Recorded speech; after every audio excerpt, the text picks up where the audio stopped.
Steam, it's home to thousands of games. Some you've heard of, and others you probably haven't, like Frog Legs.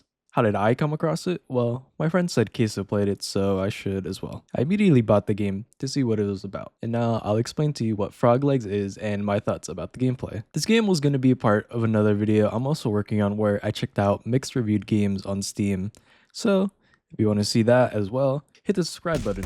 Anyways, Frog Legs was made by Elliot Dolly, an indie developer who, before uploading Frog Legs on Steam, primarily uploaded his games to itch.io. Focus more on the horror side of game development, Elliot has developed 7 games since February 19, 2023, with his first game called Dungeon Ducks. But in my opinion, the most interesting looking ones he's developed are Totally Fly and 215G, 2 games I wish to see on the Steam page soon. Elliot has also written a short book called Lucky Numbers with a 3.9 out of 5 rating on Amazon. So Elliot has a fair bit of experience developing games and writing horror stories. Let's see how that experience has helped him with making Frog Legs, his latest project, uploaded to Steam exclusively on May 19, 2025. To put simply, Frog Leg is Frogger, but it feels a horror game. Yeah, it has other elements to it like a short FPS section and a few puzzles. Honestly, the beginning is not so bad. You start off with a pretty accurate recreation of the original Frogger, except with dialogue between the 4 characters, Pete, Bill, Phil, and Carl.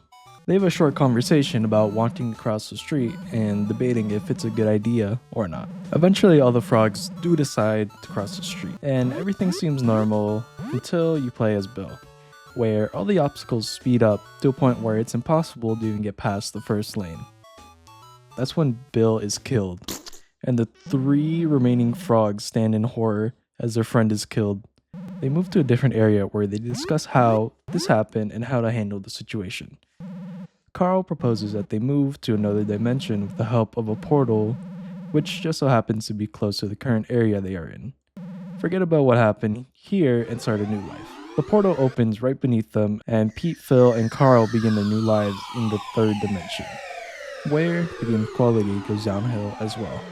2 frog years have passed, which I'm pretty sure is just 2 normal years, but whatever. Carl wakes up mid-sleep, remembering what happened to Bill on that fateful day, but is immediately comforted by his wife. I actually don't get a name for her, so we'll just call her Pinky because she's a pink frog.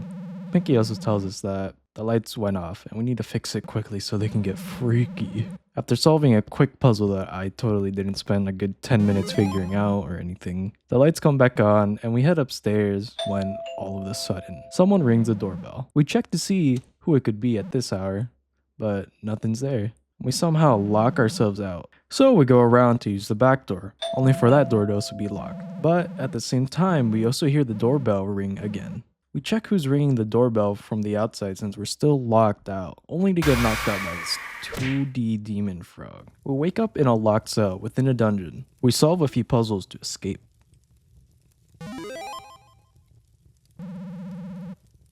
It's a note. The handwriting looks familiar. Pots and rings, literal things.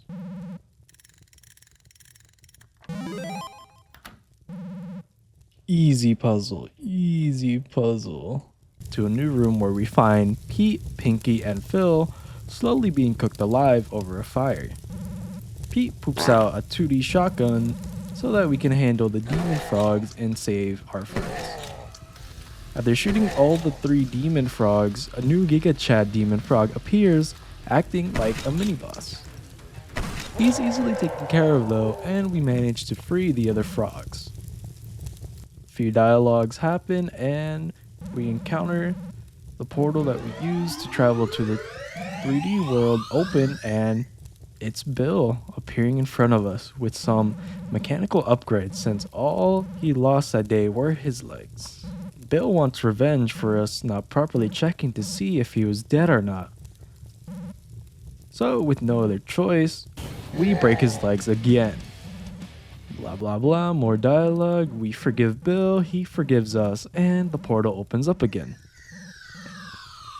But it also sucks up everybody nearby, and we are now in the 2D dimension again. A familiar scene, the beginning of the game, but this time a demon frog is terrorizing the cars. So the four frogs, now reunited and all friends, act as Bill's legs to help fight the demon. But it's not enough, as the bolts are just bouncing off the demon. Thankfully, our granny, who, oh yeah, by the way, we had a grandma in the third dimension who we thought passed away, was just chilling in the second dimension this whole time, selling margaritas, which she says her business is booming in this dimension. But anyways, and Granny is equipped with a van, but not just any van. A van that also has a missile attached to it. Why? I don't know, don't ask. And yes, this is really what happens in the game. With the power of the missile and Granny, the five frogs defeat the demon, and that's pretty much the end of the game. We just see them chilling at a beach enjoying some margaritas, and that was pretty much it. I thought the game was very short. The dev knows this as well. He even puts it on his store page that the average playtime is around like 30 to 40 minutes, which is pretty fair. I think might be a little bit lower than that. I finished the game pretty quick. I played it 2 times and I still finished it in under 40 minutes. I feel like the dev doesn't really utilize the mechanics he's already developed for the game as much. Like the shooting mechanic, we only use it like twice in total. He could have included harder puzzles as well, or even just more of them, because the ones we do have are very basic, and the story was just kind of mid. I wasn't that into it, and there's just a lot of dialogue, and there's just so many, just like not even frog puns, just saying frog. And yeah, the guy's only been developing games for a little, I think under 2 years. I think it's cool that he's making games, he's doing what he loves and all that. But I feel like he could definitely make the games a little bit longer if he tried. All of his other games, I've noticed, they're kind of on the shorter side for whatever reason. It's either he just wants to work on something else, or I don't know, but he could have definitely made this game a bit longer, and I think it would have been a little bit better. I think the problem is that he advertised this game as a horror game when it's a bit more on the sillier side, and you know, horror and silliness don't really go together that well. But you know, for what it is, the game isn't bad. It's definitely not one of the worst games I've played, but it's not also the best, so I'm gonna have to give it a 6 out of 10. Just too many frogs for me to handle. I hate frogs. Like I said earlier too, there are a few games I saw that he made that look very interesting. I would love to see them on Steam so that they can get a little bit more attention, a little bit more love. Very, very interesting visually. So I'm hoping sometime in the future he will do that. And you know, I'll definitely play them. Should have said this at the start because I don't know how many people are actually gonna watch till the end. Or, you know, retention rate and all that. But if you have any suggestions for me to check out, any Steam games, itch.io, you know, I'm open to it. Leave a comment. I'll check it out. Maybe make a video on it. Maybe not. But that's gonna be the end of this video. See you guys next time.